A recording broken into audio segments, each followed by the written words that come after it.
Bizler beklemeyi bilmeyen, sabırsız ve yumuşaklığı çoktan terk etmiş, biraz da sertleşmişiz.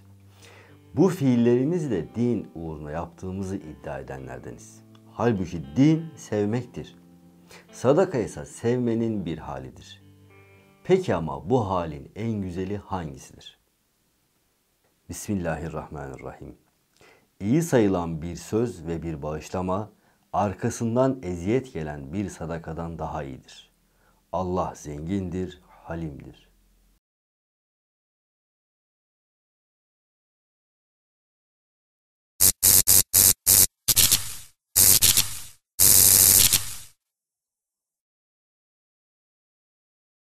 O ki hem hiçbir şeye muhtaç değildir, hem de bekleyişi geniş ve yumuşak, suçluları hemen cezalandırmayandır. Cenab-ı Hakk'ı tanıyor olmak, onun Esma-i Şerifini bilmekle mümkündür. Her şeye adını verenin adı, her şeyde onun izlerini takip edebilmek için vazgeçilmez bir gerekliliktir. Elbette bilmek de yetmez. Bu Esma-i Şeriflerin her birinin hayatımızda yaşanmış bir karşılığı olursa, bu bilginin bir değeri olabilir. Değerli olan yaşamaktır. Yaşanmamış hiçbir şeyin değeri yoktur. İnsan bir şeyi hiç yaşamamışsa değerini sorgular. Bir şeyi kaybedince de değerini anlar. Belki de bugünün insanı bu yüzden bu kadar sorguluyor. Ancak ihtiyacı olan hiçbir şeye elini uzatmıyor. Değersiz bilgiden Rabbimize sığınırız. Böylesine bilgi yüktür. İnsan bildikleriyle hareket ettiğini zanneder. Başkalarına ahkam keser ama kendi hayatını değiştirebileceği tek bir alan dahi bırakmamıştır. Bilginin hayatımızda bir karşılığı yoksa değiştirebileceğimiz hiçbir şey yoktur. Değişim yoksa nefis bizleri zulmü altına almıştır. Unutmayalım ki 2 günü bir olan ziyandadır. Her yeni gün değişimi gerektirir. Değişim yaşanan bilgiye muhtaçtır.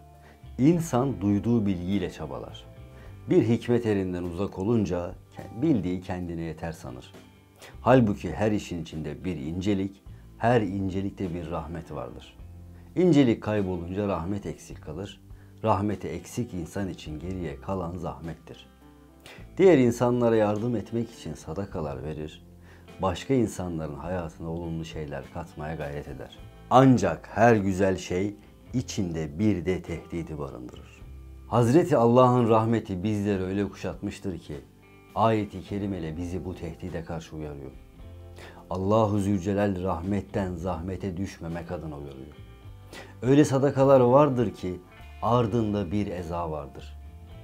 Eza cefanın karşılığıdır. İnsan kendi cefasını kendi sırtında taşıyandır.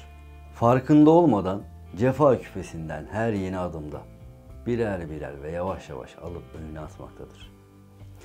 Kardeşim, vermek yetmiyor. Müslümanın demek kolay ama Müslüman gibi yaşamak bu nefisle pek de kolay olmuyor. Her şeyden önce tatlı bir söz ve kusurları bağışlayıcı olmak gerekiyor. Aman dikkat! Güzel söz söylemekse senden iyisi yoktur, harikasın, muhteşemsin demek değildir. İnsanlara hakkı söylerken onların kalplerini incitmeden söyleyebilmektir. Güzeli güzelce söylerken karşındakinin de güzel olduğunu bilmektir. Sen bunu yapmazsan cehennem azabına mecbur olacaksın demek, hakkı söylemek demek değildir. Sen bunu yaparsan Allah-u Zülcelal'in sevgisini kaybedersin demek, hem güzeli hatırlamak, hem güzelce hatırlatmak, hem de karşındaki kişinin Allah-u Zülcelal tarafından en güzel şekilde yaratıldığını bilmektir. Biraz önce söylediğim her iki söz de doğru bilgidir. Görülüyor ki bilmek yetmemektedir. Güzel, güzeli güzelce değiştirmiyorsa değişimin yönü geriyedir. Ehli imanın yönü ise hep ileridir, hep ileriyedir. Tatlı bir dile sahip olabilmek, en zor anlarda dahi lanet okumamak, küfür etmemek, dilini ısırabilmek yapılacak işin hayrına vesile olur. Hayra vesile olabilmenin anahtarıdır. Size karşı bir kusur işlendiğinde dahi içinize atmak, bu da Rabbimden bir imtihandır diyebilmek, yaşanılanları Allah rızası için unutabilmek, nefse cefa, ruha ikramdır. İşin hakikatine gelince, dilden sefa bulmak istiyorsan nefsine cefa edeceksin. En büyük kusur bizdedir, En kötü söz nefsimizdendir bileceksin. Rabbinin sana gönderdiğine vesile olduğunu unutmayacaksın. Sana ait olmayanla hava atmayacaksın ki sırtındaki cefa küfesi seni ezip geçmesin. Kalın sağlıcakla.